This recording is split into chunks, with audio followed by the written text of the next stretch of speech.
At first glance, it looked like a mirror. Then it began duplicating itself. Not entirely, not fully, but enough to disturb every equation. On the morning of December 22nd, new observations from the heliospheric edge caught something astronomers have never seen. 3 Atlas didn't just maintain a directional structure, it began replicating it. Not randomly, not like dust behaving in chaotic solar wind, but symmetrically, deliberately, and along a stable vector. Until now, we've seen comets eject material, fragment, rotate. But this was not fragmentation. This was formation. It wasn't just that 3I Atlas survived a near-solar encounter. It wasn't just that it stabilized and restructured. It's that something is now copying that structure, right alongside it, with no gravitational reason to hold formation. And that changes everything. Because when a structure begins repeating itself in space, and that repetition shows precision, we're no longer looking at debris. We're observing intent, or something very close to it.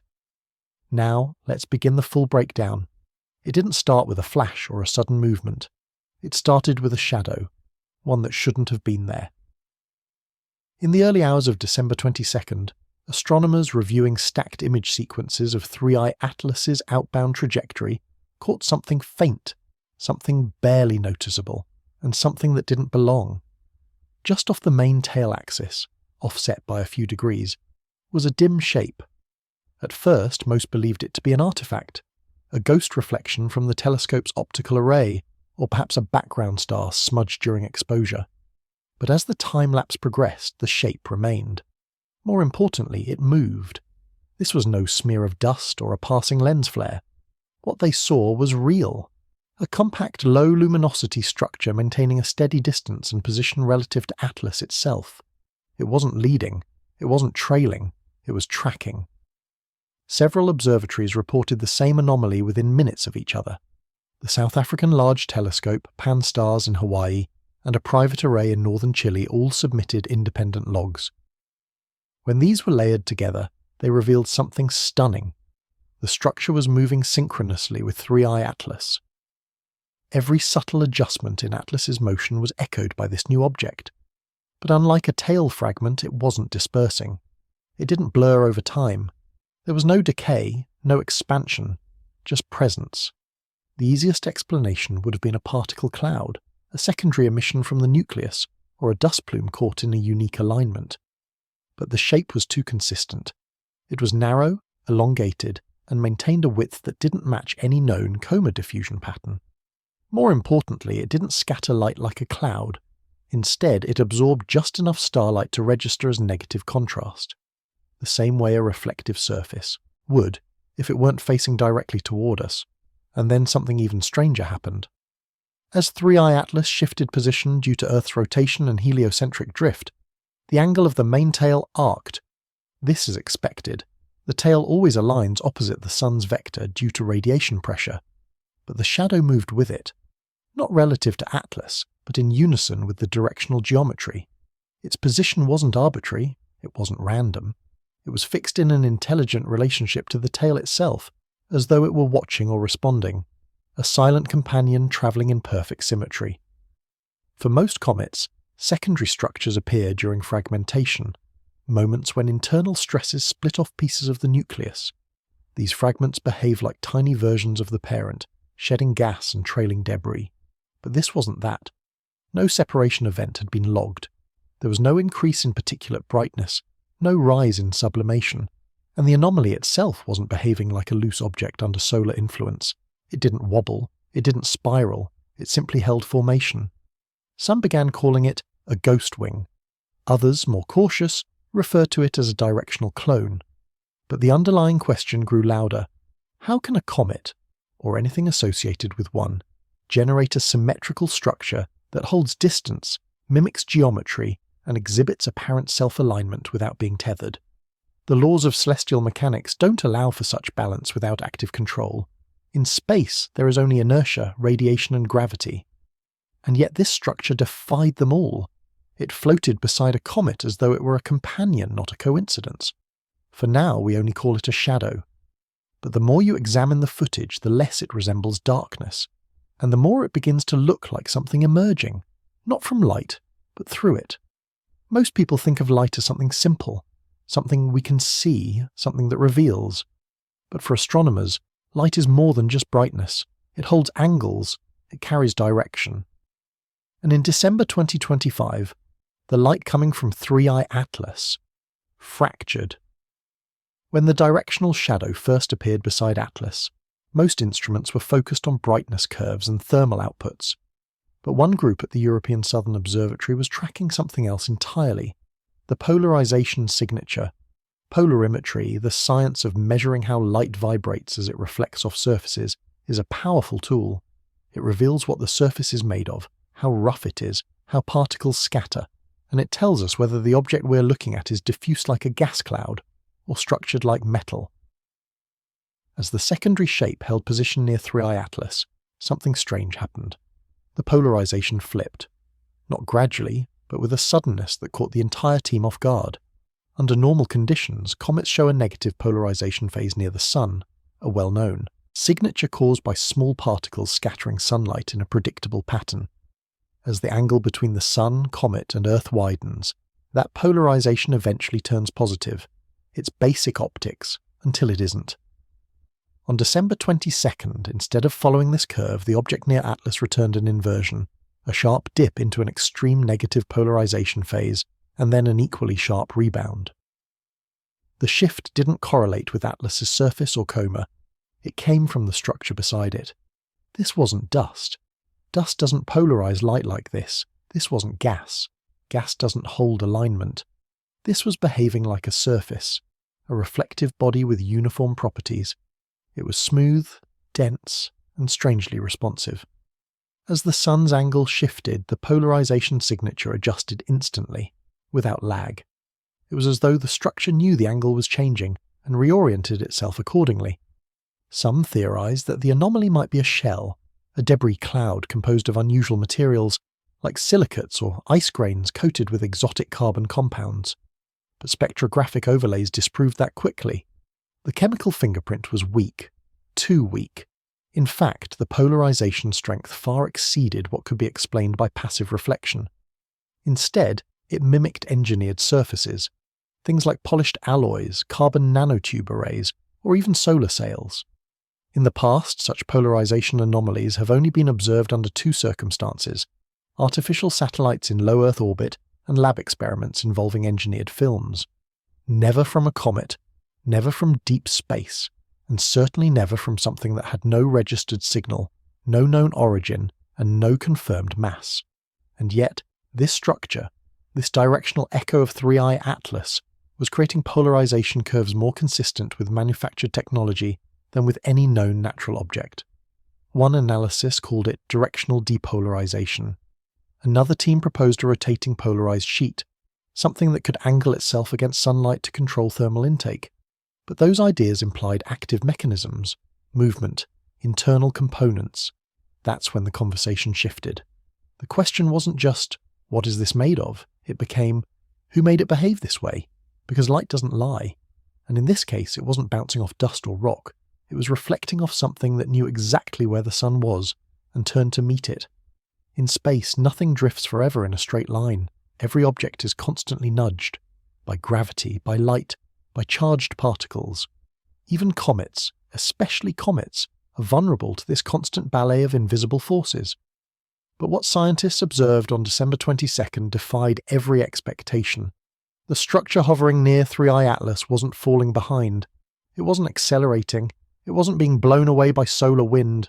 It was holding a perfect lock over a 12-hour observation window. Measurements taken from orbital telescopes and deep sky arrays showed a precise and sustained distance between Atlas and the shadow-like structure beside it. But more astonishing than the distance was the behavior. The secondary object didn't orbit. It didn't drift around. It tracked, matching every minor vector adjustment Atlas made, without any detectable force tethering them together. This behavior had no natural precedent. In normal cometary physics, non-gravitational movement arises from uneven outgassing. As a comet nears the Sun, gases sublimate and act like microthrusters, pushing the object slightly off course. These forces are chaotic, inconsistent, and rotational. But in this case, Neither Atlas nor its mirror partner showed wobble or tail deformation. The alignment was too perfect. Analysts ran simulations assuming a wide range of scenarios: fragment pairs, binary nuclei, jet-driven motion. None of them fit. Every model involving two separate cometary fragments showed drift over time. That didn't happen here. The relative motion stayed constant to within fractions of a kilometre, even during thermal surges. The only way to explain this was control. One theory emerged quickly in the quieter backchannels of deep space mission planning teams: optical locking. In modern satellite arrays, optical systems use light sensors to maintain fixed orientations relative to a target. Could this secondary structure be using 3i Atlas as a beacon? Could it be aligning itself through some unknown photometric feedback system? The data said yes. Not only was the orientation stable, the structure's minor oscillations were counteracting solar radiation pressure in real time. It was as if the object had a system that sensed drift and corrected it. But how? It wasn't emitting anything detectable. No jets, no ion plumes, no debris scatter. And yet its velocity vector remained flat, tuned like an instrument, even while Atlas's own path subtly curved under solar gravitational distortion. This led to a second, more controversial theory: synchronized solar sailing. If the structure had a high reflectivity and ultra-low mass, it could theoretically harness photon pressure to counteract drift, but only if its surface adjusted continuously to the sun's position. Again, that implied internal guidance, feedback loops, mechanisms of some kind, and that brought the community to a quiet realization. This was not just a formation event. This was a test.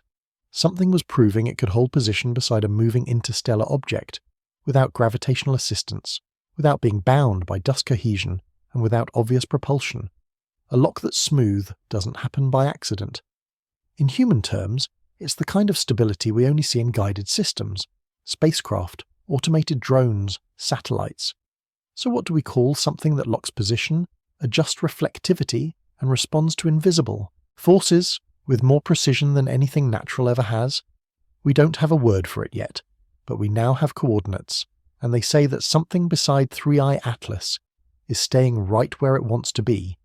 Comets, by their very nature, are chaotic. When they approach the sun, their icy surfaces begin to sublimate, turning solid into vapor in a process that ejects jets of gas and dust into space. These jets, shaped by solar wind and radiation pressure, create the iconic tails, one of dust, wide and curved, the other ionized gas, straight and electric blue. But on December 22nd, Through Atlas showed something no comet has ever displayed with such symmetry. A second tail emerged, but not from the nucleus.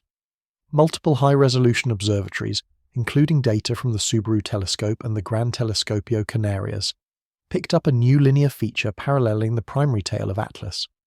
This secondary tail was thinner, cooler, and measured at a slightly lower brightness, but its structure was nearly perfect, straight, focused, and aligned at an angle too precise to be natural drift.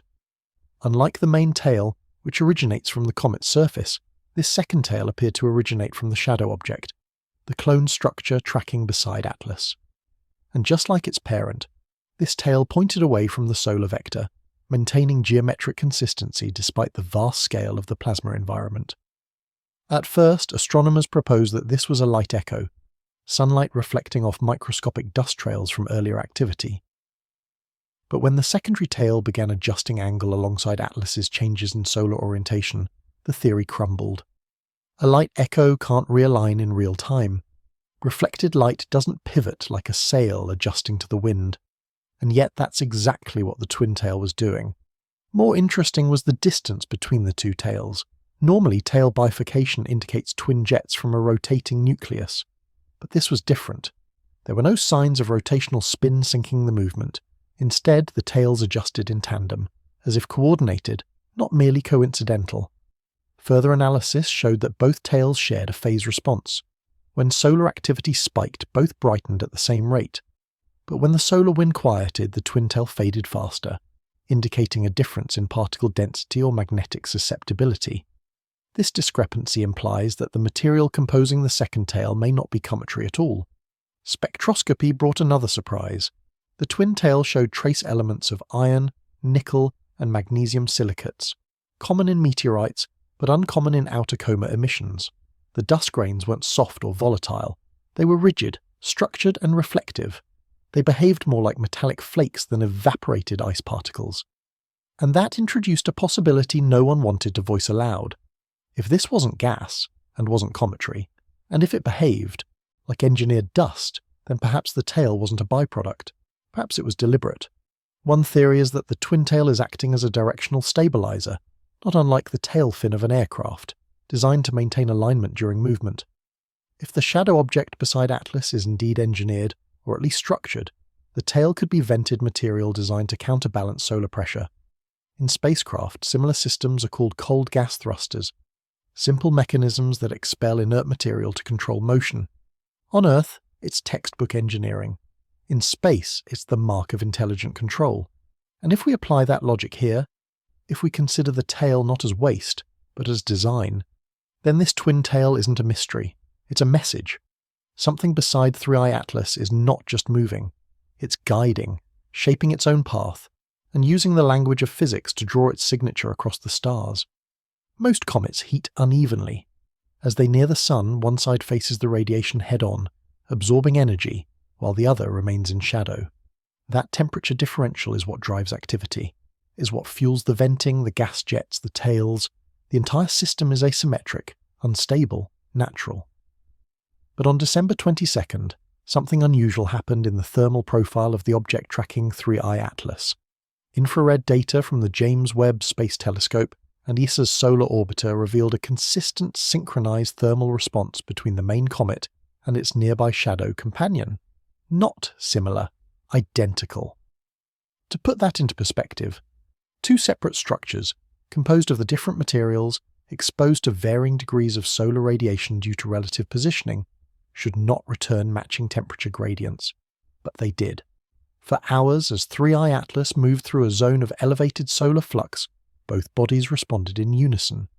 When the comet's surface temperature spiked by 18% due to a brief increase in solar intensity, the shadow object's thermal signature rose by exactly the same percentage, and within the same 3-minute interval.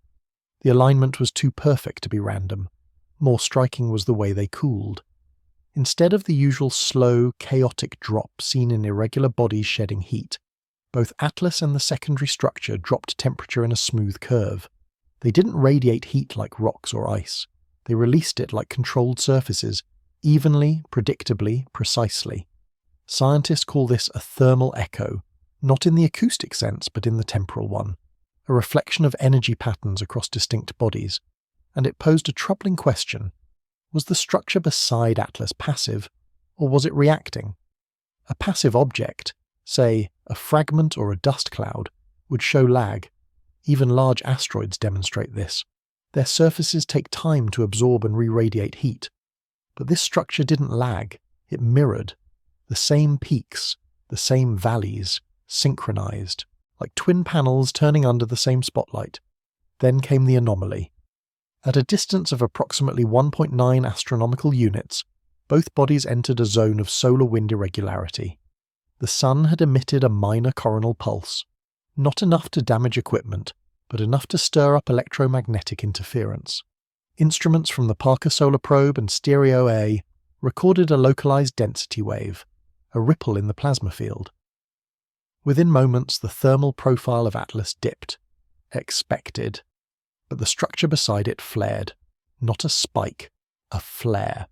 Its thermal emission spiked to nearly 160% of baseline, while Atlas itself dimmed. The comet had entered cooling. The secondary object absorbed. That flipped every model on its head. Some researchers proposed a phase change. Maybe the structure was composed of exotic materials that reacted differently to high-energy particles. Others suggested it was not reacting at all, but acting. If the object had active thermal regulation, something akin to radiative panels or energy intake, this is exactly what we would expect. A sensor detects increased energy, adjusts material properties, and responds by absorbing more. It behaves like an engineered surface, and when you combine that with the synchronized thermal patterns, the mirrored behavior, and the apparent ability to flare independently, one conclusion becomes increasingly hard to avoid. The structure beside 3i Atlas isn't just reflecting light, it's managing heat. And in the vacuum of space, where temperature is one of the only things that reveals purpose, we now see the faint outline of something purposeful, something built to endure the sun, not by chance, but by design. The laws of chemistry don't bend easily. In space, composition defines everything: how a body moves, how it responds to heat, what it reflects, and how long it survives. And when you compare two bodies travelling through the same region, under the same radiation, the same plasma flows, and the same gravitational influences, you expect at least some consistency in their elemental makeup. But on the morning of December the 22nd, instruments across 3 continents reported something that couldn't be reconciled. 3I Atlas and the structure beside it, its so-called shadow twin, didn't just differ in composition, they inverted. Spectroscopic data from the Infrared Telescope Facility, IRTF, in Hawaii and the European Extremely Large Telescope revealed a dissonance in molecular signatures. 3I Atlas, as expected, emitted strong lines for carbon dioxide, carbon monoxide, and trace water ice. It matched the previous months of observations, a textbook interstellar comet dominated by volatile-rich outgassing. But the echo structure, the one travelling beside it in formation, did not show these same volatiles. Instead, the spectrograph revealed a composition richer in silicates, particularly magnesium ion compounds like olivine and pyroxene. These are materials we associate more with asteroids than with comets. They're dense, non-volatile, and far more stable under heat. Their presence at this distance from the Sun should be minimal unless the object was either recently exposed or engineered that way. More puzzling was the complete absence of hydrogen and oxygen lines. No signs of water, no evidence of gas escaping the surface. The structure was thermally active, yes, but chemically inert. A contradiction. In simple terms, 3I Atlas is venting, shedding, reacting, but the clone is not. It's as if the two objects were built to survive different environments entirely. One meant to interact with solar heat, the other meant to resist it. One flares, one reflects. This led scientists to propose 2 possibilities. The first, conservative. The second object is a fragment, a piece of an older parent body that has simply hardened over time, its outer layers cooked by interstellar radiation. Perhaps it's an ancient core, stripped of its volatiles. But that doesn't explain the formation lock, the polarization, or the thermodynamics. The second theory, far less comfortable, the object is a modular shell, something artificial or intentionally assembled from stable elements, optimized for high reflectivity, high temperature endurance, and minimal mass loss. Something designed to remain unchanged. And when we say inverted, we don't just mean different, we mean complementary. Where 3I Atlas emits, the twin absorbs. Where Atlas breaks down, the twin stabilizes. The data showed that in zones of high solar wind density, the twin grew quieter while Atlas became more volatile, as if each was responding to different parameters, with different rules. One researcher from the Max Planck Institute described the pair as compositionally yin-yang. 2 halves of a system, not identical but dependent on one another's behavior to define their own. Perhaps this is what we're witnessing. Not a comet and its debris, but a coupled system, a body and a stabilizer, or a messenger and a container. Because if this structure was meant to survive, while the other one was meant to speak, then maybe what we're observing isn't a comet at all. Maybe it's a carrier, and maybe the structure beside it is what's meant to remain. Long after the volatile story burns out, light is silent, but it's not random. In astrophysics, the way an object reflects light tells us as much as what it's made of. Surface texture, angle, rotation, even internal structure, all leave subtle fingerprints in the photons bouncing off its skin, and for weeks, 3I Atlas had behaved predictably. Until December 22nd. In the hours following sunrise over the Western Hemisphere, astronomers using high-frequency light filters began detecting something uncanny. Both 3I Atlas and its nearby twin began to blink.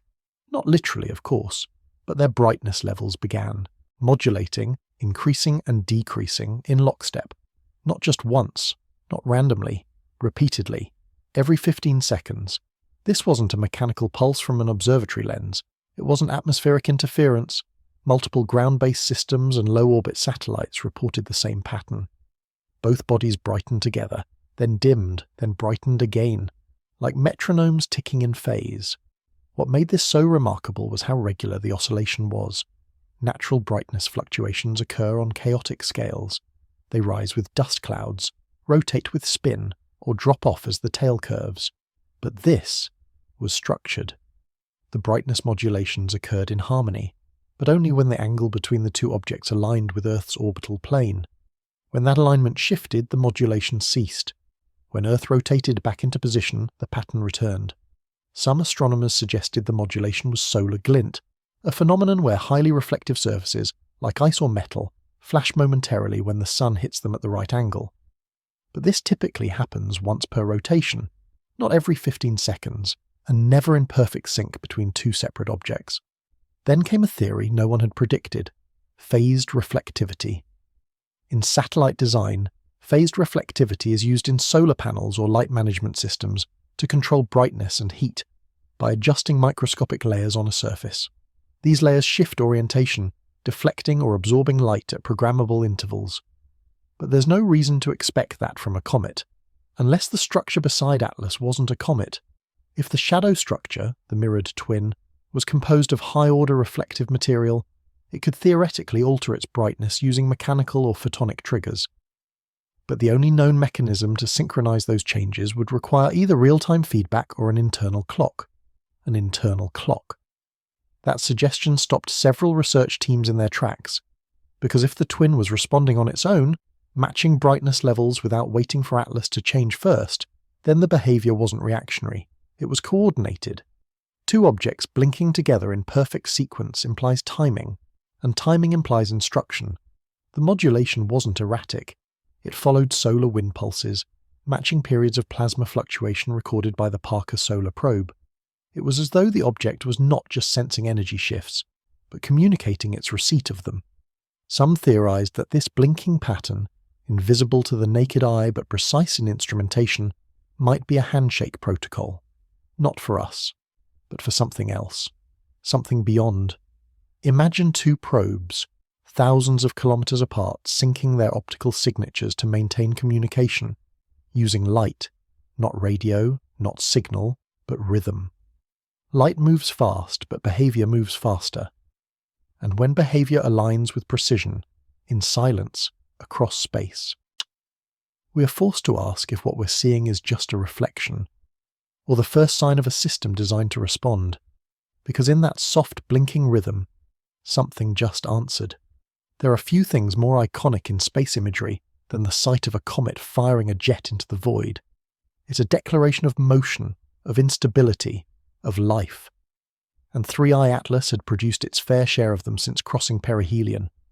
Chaotic outbursts of vaporized ice, spewing material in violent solar-triggered pulses. That's what everyone expected. But what happened at 7:42 UTC on December 22nd wasn't that. It began like a jet, a brightening on the sun-facing limb of Atlas, followed by a narrow streak of material being ejected toward the solar vector. Ground-based observatories picked it up first, a slim, linear plume that seemed to surge outward in a burst of kinetic energy.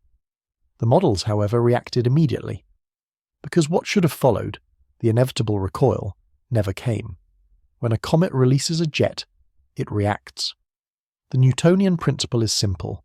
For every action, an equal and opposite reaction. A blast of mass in one direction creates thrust in the opposite. The comet shifts, its rotation alters, the coma deforms, but this time nothing moved. 3I Atlas didn't rotate, the tail didn't bend, no mass realignment occurred, the jet seemed to leave, and yet the object didn't respond. Scientists scrambled to explain the anomaly. Maybe the plume was aligned perfectly through the nucleus's center of mass, minimizing torque. But even that couldn't explain the stillness. Jets are messy. They expand, they ripple, this plume-held shape, as if focused through a nozzle. And then the twin structure brightened. Exactly 12 seconds after the Atlas plume appeared, the nearby formation, the one tracking it in perfect synchrony, registered a sudden spike in reflectivity. Not flare, not thermal flash, just a measured increase in brightness, localized precisely on the side facing the primary body. It wasn't the sun that triggered this response, it was the jet. Which raised a new possibility. What if the jet wasn't intended for space? What if it was aimed at the companion? This would redefine everything. It would mean that what we witnessed wasn't outgassing or sublimation. It wasn't venting. It was signaling, or more radically, transferring. Some compared the behavior to cold gas propulsion, a system used in spacecraft to fine-tune positioning using tiny puffs of inert gas. Others saw a different pattern, that of an inter-body trigger where one structure initiates an event and the second acknowledges or responds. But here's the core mystery. Nothing was exchanged that we could measure. No radio signals, no infrared thermal pulses, no particle acceleration consistent with ion drives or plasma coupling. Only one thing moved: light. The jet looked like energy, but its effects resembled instruction. Because the moment the twin brightened, the plume from Atlas dissipated, as if a transaction had completed. It's been called the cleanest non-propulsive jet event ever recorded. But perhaps it wasn't a jet at all. Perhaps it was a test, a data pulse disguised as a motion event. A flash meant not to push, but to notify. Comets don't notify. Debris doesn't align. But spacecraft do. And if this was a low-energy communication, a beam of encoded light, temperature, or electromagnetic alignment, then maybe, just maybe, we saw a message. Not from Atlas to us, but from one half of a system to the other. Some anomalies are visible, others are hidden in the static. At precisely 0906 UTC on December 22nd, two radio observatories, one in Greenland, the other in Western Australia, detected something they weren't even looking for. While scanning low-frequency radio bands for solar interference signatures, both sites picked up a brief repeating signal in the 3.3 MHz range. At first, it was assumed to be noise, a local spike caused by terrestrial interference, lightning, or geomagnetic storms. But when the timestamps aligned across opposite hemispheres and the pattern appeared identical in both datasets, the assumption changed. This wasn't random. The signal repeated 3 times over 24 seconds. Each burst was short, under 200 milliseconds, and separated by an exact 8.1 second interval. The waveform was clean. No sideband distortion, no interference artifacts, just 3 perfect blips. And then silence. The natural response was to triangulate, to find the origin point. And when observatory logs were overlaid with orbital data from the Deep Space Network, a troubling convergence appeared. The signal emanated from the same heliocentric quadrant where 3i Atlas and its twin were currently travelling. That's when the question emerged. Had Earth just received a transmission? Officially, the answer is no. 3.3 MHz sits within a band often polluted by natural electromagnetic events. But those events don't usually form coherent, timed sequences. They don't arrive cleanly from space, and they don't repeat on a harmonic interval. The nature of the signal was strange enough, but what came next drew even more attention. Shortly after the signal ceased, the Gauss satellite network recorded a sudden dip in Earth's upper atmospheric density, a brief fluctuation in ionospheric charge distribution. These fluctuations can occur during solar storms, but no storm was underway. And more curiously, the dip occurred only over the Earth's magnetic pole that was directly facing the Atlas quadrant at that moment. Coincidence? Maybe. But as atmospheric scientists reviewed older logs, they discovered a second instance, a signal of identical profile recorded 10 days earlier, on December 12th.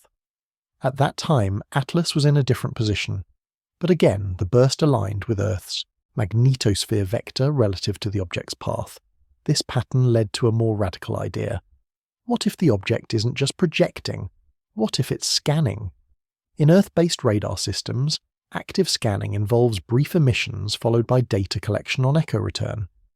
The 3.3 MHz bursts could be passive probes, pulses intended not to transmit information but to test reactions. And Earth, with its complex ionosphere, rotating fields and magnetic envelope, could serve as a perfect canvas for such reflections. What the object would be looking for, we don't know. But this raises another possibility, that the Atlas system, comet and companion, isn't just exploring space. It may be observing planets, testing electromagnetic boundaries, sampling charge reactions. We don't see this kind of targeting in nature, Asteroids don't scan Earth. Comets don't ping radio bands. But probes might, and if that's the case, then the signal wasn't meant to inform us. It wasn't even meant to be heard. It was meant to observe how we listen. When astronomers from multiple observatories reviewed the composite data on 3i Atlas, from the early hours of December 22nd, one detail triggered immediate recalibration of their models. It wasn't a flare, it wasn't a jet, it was movement, subtle at first, but growing. The object's structure appeared to be shifting along what's now referred to as axis Y, an orientation vector that normally shows rotational symmetry in comet-like bodies. But here, symmetry broke. Shapeshifting is not typically part of any known cometary behaviour. Comets may fracture, fragment, or even partially disintegrate under the pressure of solar radiation, but they don't coordinate structural pivots. What was captured through infrared overlays and radar echo scans suggested a kind of elongation and curvature, almost like 3i Atlas was adapting its profile. And not randomly, but in a targeted alignment with the trajectory it had already begun shifting into the night before. The anomaly raised new theories. One of them, quietly circulating in closed research groups, suggests that the observed behaviour could be a response mechanism. That 3i Atlas was aware, in some fundamental way, of its solar exposure, or perhaps the gravitational distribution around it. The shift along axis Y wasn't just physical deformation. It aligned perfectly with the increased solar wind concentration in its immediate region, and it didn't disrupt its velocity or spin. That's what disturbed many. By mid-morning, Earth-based systems began running simulations on the possible structural composition required to allow for such real-time axial morphing. Metallic tensile materials would fragment, ice bodies would shear or vaporize, dust clusters wouldn't hold alignment, and yet 3i Atlas seemed to bend, not break. It turned, not like a collapsing body, but like a designed surface responding to vector input. That word, designed, was used only once in an internal memo, but it stuck. There was no visible damage, no trailing debris. The shapeshift did not reduce brightness or mass. On the contrary, reflectivity increased. The side that reoriented toward the sun became smoother, visibly flattened even, and along its outer edge the photometric sensors picked up a ridge, linear, continuous, thin, possibly a fold, possibly a structural seam, and so the debate deepened. Was it adapting? Was it transforming? Or had we just never seen a comet-like object operate outside of solar system-defined parameters? Either way, 3i Atlas had just removed any last doubt. It was no longer behaving like a natural object. The axis Y shift changed everything. In astronomy, opposition is the moment when a celestial body lies directly opposite the sun in Earth's sky, fully illuminated, offering maximum visibility. For comets and asteroids, it's a chance to study their full albedo, brightness profile, and structural shadowing. For 3i Atlas, however, this moment defied everything we expected. On the morning of December 22nd, around Oosthuizen UTC, 3i Atlas entered near opposition for Earth-based telescopes, and for 7 straight minutes, the object became the brightest non-lunar body in the sky. No known comet has ever demonstrated that level of concentrated luminosity without a corresponding tail event, burst or outgassing flare, but 3i Atlas simply glowed. What made it more unsettling was the colour. The brightness wasn't purely white. Observers recorded a gold-hued gradient, deepening toward the object's western flank and subtly pulsing across the ridgelines identified just hours earlier. This golden echo coincided with the tail's previously recorded shift, which had already suggested directional reconfiguration. The entire structure seemed to use the moment of opposition not just to reflect light, but to project it. Spectral analysis during the opposition window showed a sharply defined curve in the visible spectrum, higher in reflectivity than ice, and flatter in curve profile than carbon-rich asteroid bodies. This wasn't scattered light from dust. It was radiative uniformity, like a coherent surface designed to maximize return signal when directly illuminated. One astrophysicist compared it to the reflectivity signature of a solar sail, if that sail had internal power modulation. What few noticed immediately, but became clear after frame-by-frame contrast adjustments, was that a portion of the object didn't glow. A narrow central channel running longitudinally along the now documented spine absorbed light. It did not reflect at all, like an aperture, like a slit. And that's when silence fell across a few telescope rooms, because this wasn't about brightness anymore, it was about purpose. A comet should not amplify light. It should not control surface reflectivity in real time. It should not contain shadows that don't align with physical topography. 3i Atlas had just used its moment in Earth's sky to reveal something deeper than brightness. It had shown us that not every glow is natural, and not every shadow is accidental. After the golden brightness event at opposition, most assumed 3i Atlas had reached its peak in observable anomalies, but 12 hours later, as the object's illuminated side began to rotate away from Earth's direct line of sight, something unexpected occurred. The brightness didn't fade as expected. It disappeared, not gradually, not dimming. It was as if something had switched off the reflective surface altogether. At first, astronomers speculated this was simply a result of shadowing or a geometric phase angle shift. But that theory fell apart when the Hubble and James Webb teams compared their high-resolution sequences. Even in wavelengths where brightness should have persisted, particularly in near-infrared and mid-infrared bands, there was nothing. Not a dull surface, not scattered echoes, just flat black. This phenomenon has since been named the anti-reflection veil. It's not a term born from metaphor but from physics. Unlike typical low-albedo objects which absorb light due to material composition, this was an active suppression of reflectivity. The veil moved with the object's rotation, cloaking its previously radiant side in a kind of optical null space, as if it had sheathed itself from observation. Infrared data was especially alarming. Normally, even the coldest, darkest asteroids retain some thermal profile, but the veiled region emitted no discernible thermal signature. For a structure that had just been radiating gold-level brilliance, to then return zero thermal output in a matter of minutes violated every known model of thermal inertia. What made the anomaly more profound was the spatial control. The anti-reflective zone was perfectly contoured to the shape previously observed during the axis Y shift. It followed the ridgelines. It masked the same reflective panels. Which raised one central question. Was this veil part of the object itself, or was it something emitted or deployed? Some speculated nanostructures, tiny surface morphologies designed to refract and absorb all incoming light, similar to experimental Vantablack materials on Earth. Others went further, suggesting the veil was electromagnetic in nature, a kind of high-frequency oscillation field that disrupted incoming photons or bent them around the object. Neither theory could explain the complete absence of thermal trace, and then came the weirdest detail. Telescopes observing a neighbouring star that passed behind the 3i Atlas for a few moments experienced no starlight dimming, no classic transit effect. It was as if the veil didn't just absorb light, it erased its own presence entirely. An object that large, that close, should have blocked or refracted something, but it didn't. It was optically gone. The veil lasted 41 minutes, then, just as abruptly, it lifted. The gold surface returned, though slightly less intense, and the brightness realigned with solar incidence angles. No jet, no ejection event, just a disappearance, followed by reappearance. To many, this confirmed a chilling hypothesis. 3i Atlas is capable of not only emitting energy and altering its structural shape, but controlling visibility, both in reflected and emitted spectra. That would make it not just advanced, but strategically self-aware.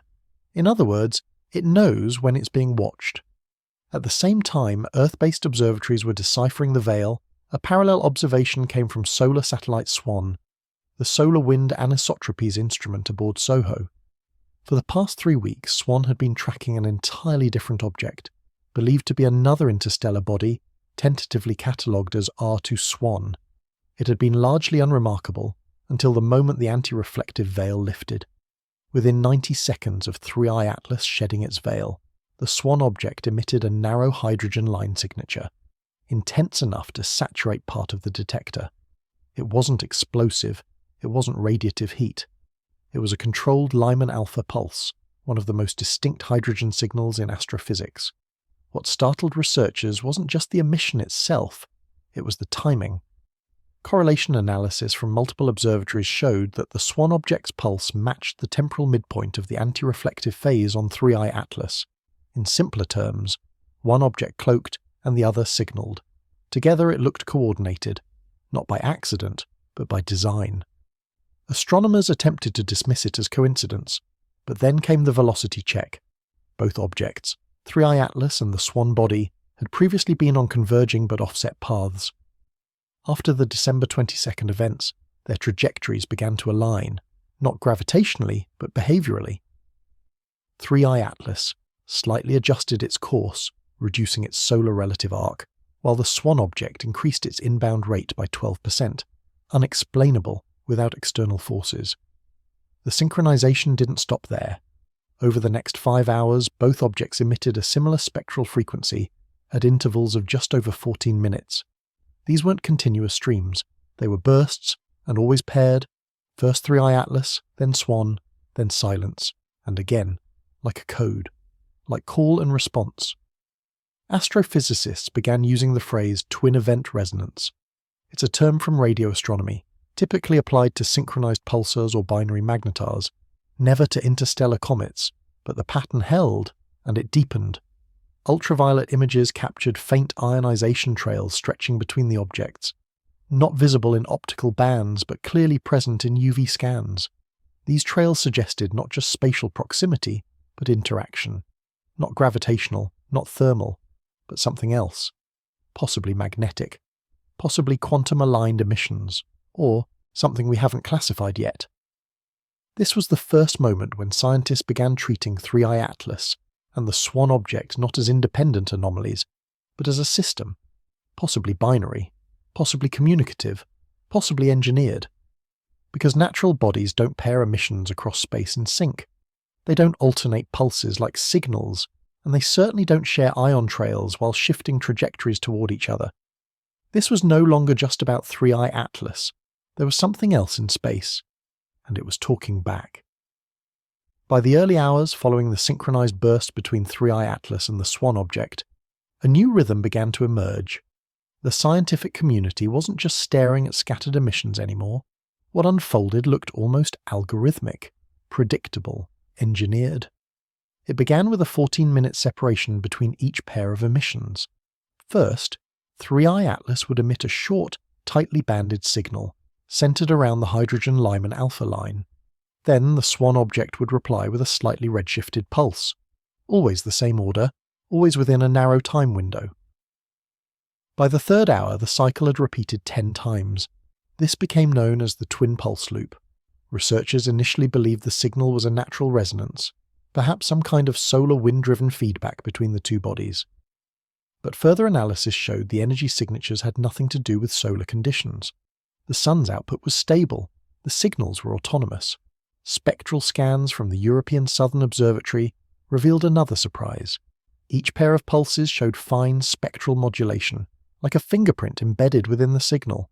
It wasn't just light, it was patterned light, a form of structured emission, too regular to be natural. The idea that two independent interstellar bodies could maintain a 14-minute loop with paired bursts containing complex repeating modulations challenged every framework in astronomy. It was as if the objects were pinging each other, establishing a link, or broadcasting a shared message through space. When scientists mapped the sequence over time, they noticed something else. Each burst was moving, not spatially, but directionally. The emission vector of the pulses subtly rotated between each loop. After 8 cycles, the pulses weren't just being exchanged between the objects, they were beginning to aim toward Earth. That changed everything. NASA's Deep Space Network, originally configured to monitor 3I Atlas for thermal anomalies, reoriented its tracking dishes to capture the pulse angles. By the 12th loop, the modulation patterns had shifted.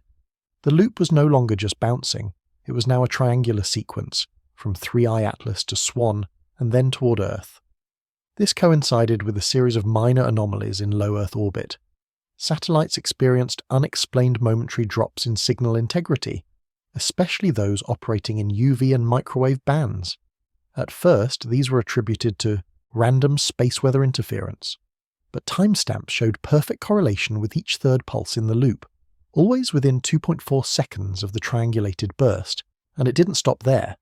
Several ground-based observatories across Chile, India and South Africa reported unexplained interference in their spectroscopy gear, Instruments showed a strange jittering noise pattern right after each Earth-directed pulse.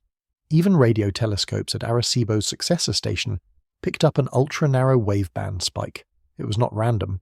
It had repetition. The possibility quickly arose that these signals were not mere phenomena, but communications, designed emissions, structured transmissions and directional targeting, all embedded within a closed loop between two interstellar bodies now tethered to Earth. What made this even more chilling was the realization that 3I Atlas had been actively shifting its orientation during this process. The alignment of its core reflective ridge had adjusted by 1.3 degrees per pulse, suggesting mechanical repositioning, as if preparing or aiming. Some proposed this could be part of a scanning routine. Others speculated the loop was a form of interstellar triangulation, a method of pinpointing Earth's exact position with high precision. Either way, it meant 3I Atlas was no longer just behaving strangely, it was behaving intentionally.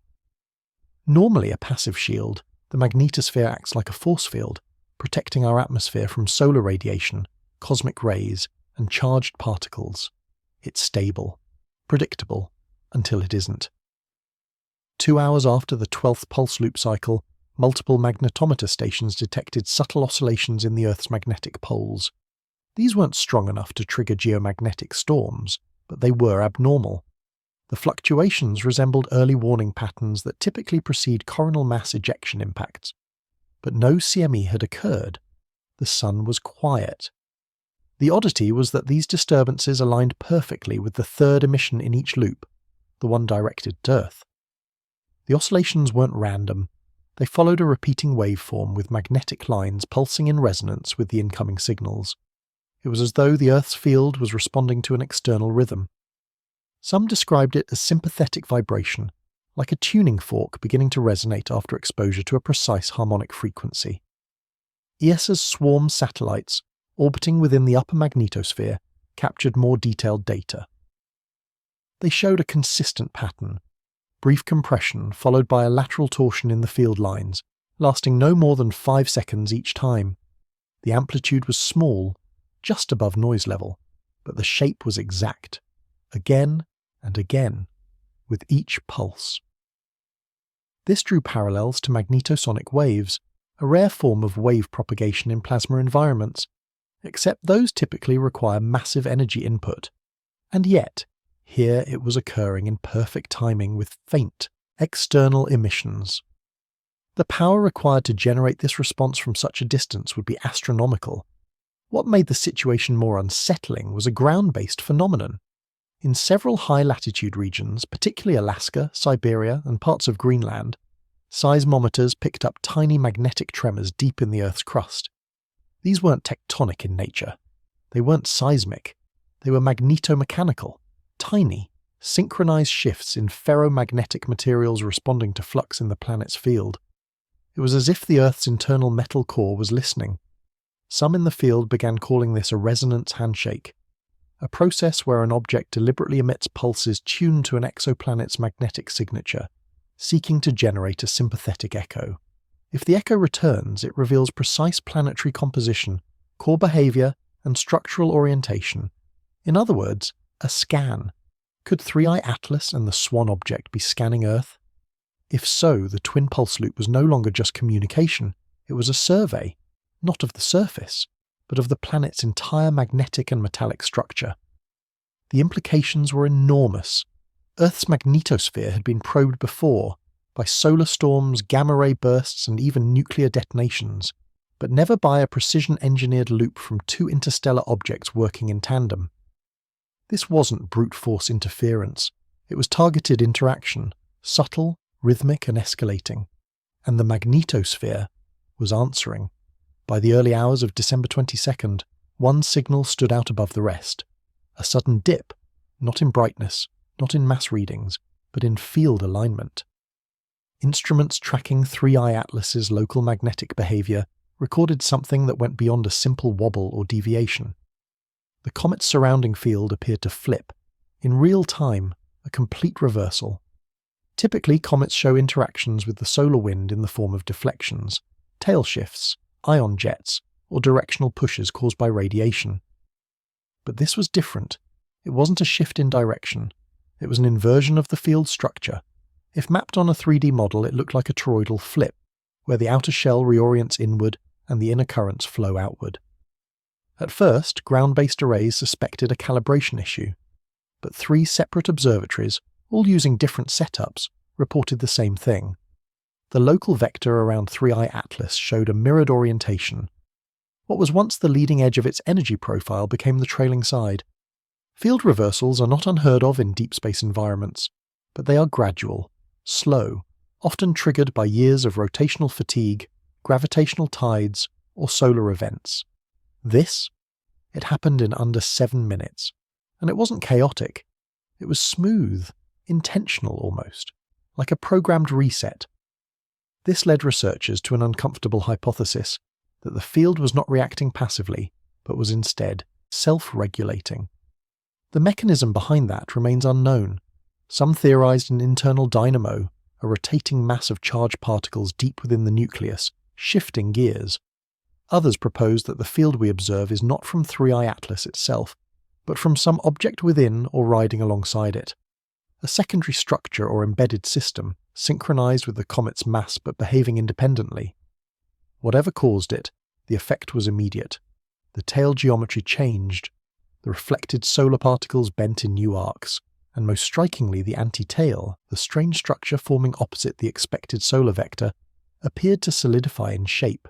It wasn't just scattered light anymore, it had density, definition, and that's when the calls came in, from South Africa, from Chile, from New Zealand. Amateur astronomers, tracking the comet visually and spectrally, noted that their observations no longer matched software predictions. The projected orientation was off. The comet was no longer where it was supposed to be. Not in trajectory, but in attitude. It had realigned. What does this mean? In nature, alignment follows force. But when force follows alignment, when an object chooses a new orientation and reshapes the fields around it, it signals agency. It suggests a deeper level of structure, a process beyond passive interaction, a form of decision. The field reversal signature on December 22nd wasn't loud. It didn't produce flares. It didn't disrupt satellites. But for the scientists watching closely, it whispered something much more unsettling. This wasn't just a comet responding to the sun. This was something else, something that flipped its own switch. Just hours after the reversal signature from 3i Atlas, all eyes turned back to the Swan object. For weeks, Swan had been tracking in relative proximity, always just outside the direct observational cone, but moving in patterns that suggested a deliberate relationship. But then, on the morning of December 22nd, it deviated. The change was subtle at first, a slow drift of arc, a slight shift in velocity. But as data continued to stream in from infrared and UV telescopes, the trajectory adjustment became undeniable. The Swan object was no longer paralleling 3i Atlas. It was distancing, not retreating, not slowing down, but vectoring away, like a satellite being ejected or a component reaching a terminal phase. Its infrared signature dropped, but its ultraviolet signature rose sharply. That spike, barely noticeable without filtered optics, indicated one thing: surface ionization. Something had activated. Unlike standard comet pairs or co-moving bodies, which typically follow gravitational or tidal paths, Swan's detour broke all known models. The exit curve wasn't consistent with solar pressure or planetary interactions. There was no nearby object to cause deflection. So the question became, what triggered it? Some theorists pointed back to the field reversal in 3i Atlas. If these two bodies were part of a larger system, even loosely connected, then the shift in one might prompt an exit in the other. In simple terms, the system changed, and Swan responded. Others raised the possibility of autonomous timing, that Swan's movement wasn't a reaction, but a step in a sequence, a countdown playing out across invisible layers of this strange celestial choreography. Then came the frequency burst. Recorded only by Japan's Tama Observatory, it was short, under 5 seconds, a narrow band. But it matched, with eerie precision, a previous harmonic spike registered back in early November when Swan first appeared in Earth's line of sight. If that's not a coincidence, then it suggests repeatability, and if it's repeatable, it's structured. Swan's detour doesn't read like drift, it reads like deployment. Its path now arcs toward deep space. Not out of control, but toward a specific outbound corridor just past the orbit of Neptune. But perhaps the most chilling detail is this. As Swan broke formation, 3i Atlas didn't react. It didn't pull, didn't bend, didn't accelerate. It simply continued on, as if its purpose had already been fulfilled. And now Earth watches both. One object, stable but changing in form, another, detaching like a completed task. Together they no longer appear like anomalies, they look like phases. Phases in a plan we're only just beginning to perceive. As the directional structure continued to clone itself, scientists across multiple observatories began noticing a subtle, yet persistent signal. Something faint but recurring, rippling through Earth's Magneto-tail.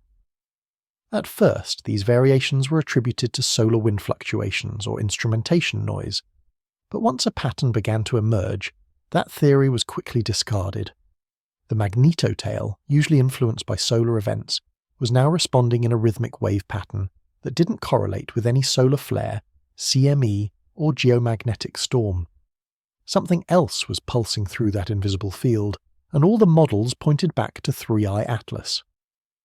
Unlike normal interactions where solar particles stream past Earth and drag the magnetic field into a comet-shaped tail, this new pattern wasn't external. It didn't originate from the Sun. Instead, it echoed outward from behind Earth's orbit, suggesting an inbound interference. These waves weren't bursts or spikes. They were smooth, consistent, and layered in a frequency band rarely observed in deep space monitoring. Like sonar from the abyss, it felt more like a structured communication, or, at the very least, a patterned echo. What made the observation more troubling was the way these ripples synchronized with the last directional pulse recorded from 3i Atlas. The clone structure had emitted a faint but measurable burst 2 hours prior to the disturbance in the Magneto-tail. The timing was nearly perfect. So perfect, in fact, that statistical randomness was ruled out. This wasn't noise, this was choreography. Something had coordinated a pulse to interact with the magnetic trail of Earth like a plucked string. The tail vibrated, not wildly, but like a resonance that had found its key. Astrophysicists in Japan and Canada began compiling Magneto-tail data from earlier this month, checking for similar signals. A pattern formed. Smaller waves had been building in intensity over the past 8 days, often dismissed as minor geomagnetic fluctuations. But now, with this new amplification and perfect timing, it was becoming impossible to ignore. 3i Atlas, or the structure associated with it, was interacting with Earth's tail. Not colliding with it, but stimulating it. The implications were staggering. A structure cloning itself at interstellar speeds was not only producing thermal echoes and tail misalignments, but now appeared capable of affecting planetary magnetic environments without physical contact, and not randomly. The pattern followed a logarithmic echo, shorter waves followed by longer lower frequency pulses, as if the object was adjusting to something, tuning itself, learning how to shape its interaction with the Magneto-tail. That idea of it learning sent chills through even the most seasoned researchers. A natural object doesn't learn, it reacts. But this anomaly responded in sequence, almost like it was testing Earth's magnetic systems to see how they responded at different frequencies. Not breaching, not harming, just sensing, resonating, like a satellite mapping topography by sonar. When plotted visually, the Magneto-tail echoes formed a mirrored spiral, one that almost perfectly resembled the curve of the twin directional structures 3i Atlas was now exhibiting. This wasn't coincidence, it suggested connection. And if those echoes could reach our magnetosphere with such precision, what else could follow?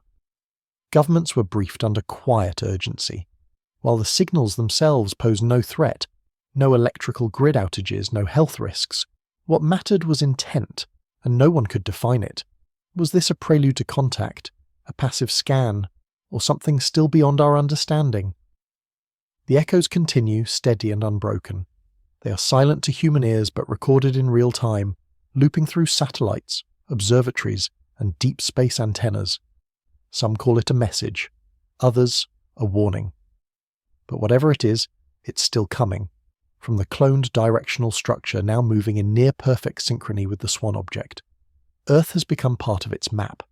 As the echoes through Earth's Magneto-tail continued their rhythmic hum, a separate but equally eerie phenomenon was detected, one that came not in bursts or pulses but in absence.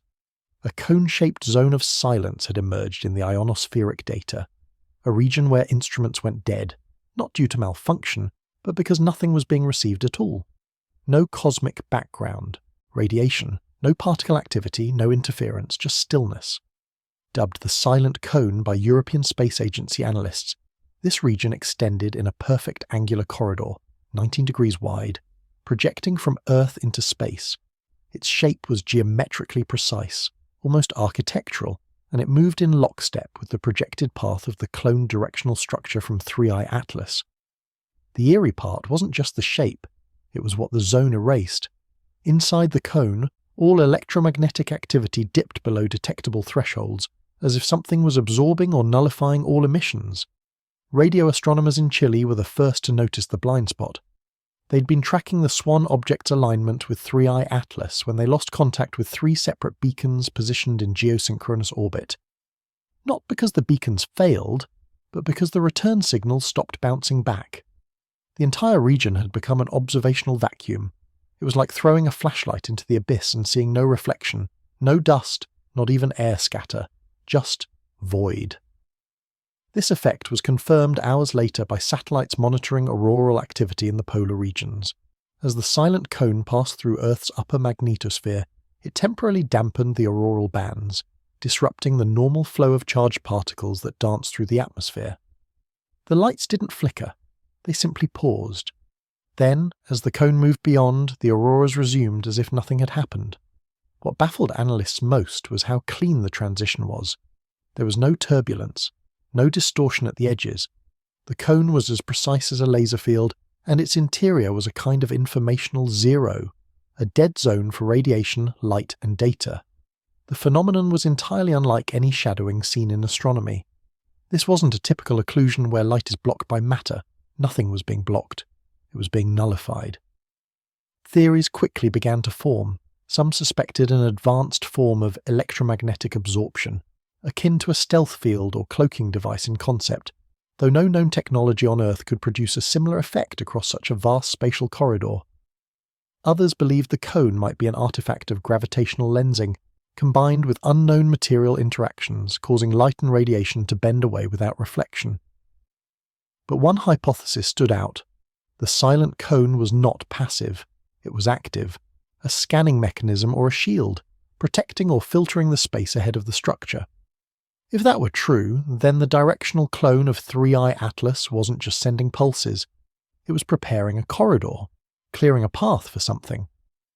Some researchers compared the event to deep-sea probes that emit silence before deploying sonar, ensuring the environment is undisturbed before measurement. Others speculated the cone was masking something, that behind this emptiness something larger was hiding, something Earth's instruments had not yet seen. But perhaps the most disturbing theory was the one that suggested intent, that the silent cone was listening, that by removing all signal interference from space, it was waiting to hear something specific, perhaps even from Earth, a reply, a reaction, a panic, and still, nothing inside the cone can be measured. As it passes through the void, the data stream reads flat, no heat, no mass, no sound, and then it's gone, but it keeps coming back, always oriented toward Earth, always perfectly aligned with the cloned directional structure that started it all. The silence is no longer just a mystery, it's a message. Just as the silent cone continued tracing its eerie vector toward Earth, a separate detection emerged from far deeper out, near the heliospheric boundary, where the solar wind's pressure gives way to the interstellar medium. It was here, amid the invisible clash of solar plasma and galactic particles, that the Voyager 2 probe recorded something unprecedented, a sharp, curved spike of charged plasma, arcing unnaturally in the direction of the inbound structure cloned from 3i Atlas. The arc was no ordinary flare or discharge. Plasma doesn't normally curve like that, not at the scale detected. It was neither solar origin nor driven by natural heliospheric conditions. This was something else, something guided, something structured. Scientists at the Jet Propulsion Laboratory were quick to triangulate its location using support data from the Interstellar Mapping and Acceleration Probe, IMAP, still in its early deployment phase. What they found was chilling. The arc was not forming outward like a standard emission, but was looping inward, reaching from the edge of the solar system toward the central plane, toward Earth. It was shaped like a filament, hundreds of thousands of kilometers wide, but focused into a coherent channel, almost like an electromagnetic conduit. Its source? Not the Sun, not Jupiter, not even the Oort cloud. All trajectories led to the structure previously thought to be an offshoot, or directional clone of 3I Atlas. That same object, silent, slow-moving and symmetrical, now appeared to be interacting with the heliospheric boundary directly, not colliding with it, not bouncing off, but bending it. The arc pulsed in intervals, one slow build-up every 41 minutes, followed by a rapid drop to zero. The radiation signature mirrored the twin pulse loop discussed earlier, but now amplified across a plasma medium, and this amplification was visible in both radio and magneto-hydrodynamic data. A signal was being carried, possibly encoded, in the wavefront of the arc itself. Some theorists speculated that the structure was using the heliopause as a communication lattice, or worse, as a means of propulsion, tethering itself to the Sun's magnetic envelope and using that stored energy to drag itself inward, bypassing standard momentum constraints. It was a terrifying possibility. If true, it meant the structure wasn't passive at all. It was surfing the very skin of the solar system, controlling its own speed by manipulating the boundary itself. The implications for Earth were immediate. If the structure could manipulate plasma at the scale of the heliospheric boundary, it could potentially do the same to planetary magnetospheres, satellite corridors, or even solar radiation channels near Earth. It could distort local environments, affect GPS reliability, or alter the shape and behavior of incoming solar wind, without ever making physical contact. The arc's shape also began to influence Swan data streams. The faint directional glow observed near the Swan object dimmed and flickered every time the arc pulsed, as if Swan were reacting or responding to the distant activity. Whether the two were in communication, conflict, or synchronization, no one could say. But the connection was there, observable, repeatable, documented, and through it all the arc never lost stability. It remained a consistent, persistent signature on every monitoring instrument tuned to plasma wave frequency. Not an anomaly, not a glitch, a formation. As if someone, or something, was drawing a bowstring across the edge of the solar system near preparing to release it. The next event would not wait long. Only hours after the plasma arc was detected bending the heliosphere, Earth-based observatories noticed a separate but equally disturbing anomaly, this time far closer to home. Within the planet's own magnetosphere, the central plasma sheet, a critical structure responsible for regulating particle flow from the Sun, began to show signs of strain. Initially it looked like noise in the data. Instruments at the Themis array showed inconsistent readings in the electron density along the central tail. But then the irregularities became rhythmic, forming a pattern that mirrored the same pulse frequency detected in the heliospheric arc. Every 41 minutes, a faint oscillation rippled through their plasma sheet, creating a distortion, a microscopic gap that momentarily disrupted charged particle flow from the tail region to the near-Earth space environment. It was subtle, but dangerous. That gap acted like a localized vacuum, preventing natural flow patterns and causing small surges of charged particles to build up. This accumulation increased electrical instability in the magnetosphere.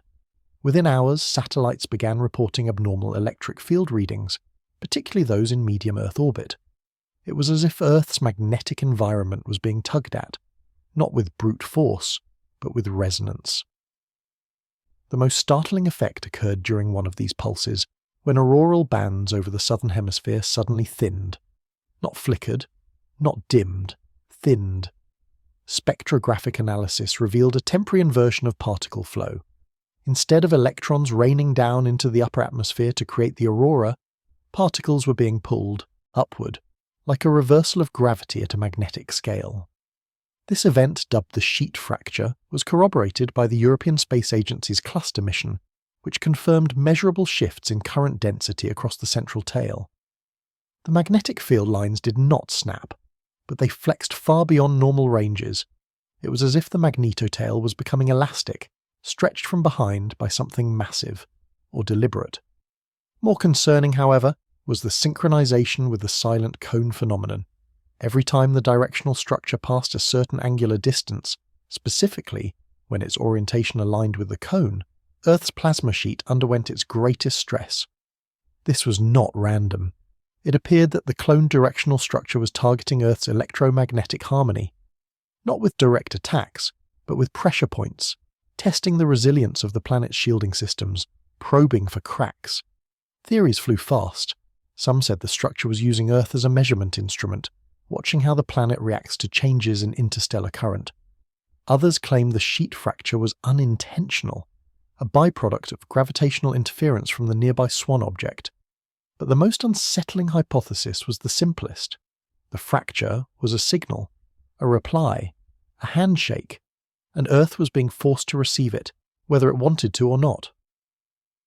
The countdown to full magnetospheric resonance had begun, and the timeline was accelerating. In the midst of Earth's magnetosphere fracturing and distant arcs of plasma reaching across the solar system, a new pattern emerged. This time not from deep space, but from the chaotic shell of objects orbiting our own planet.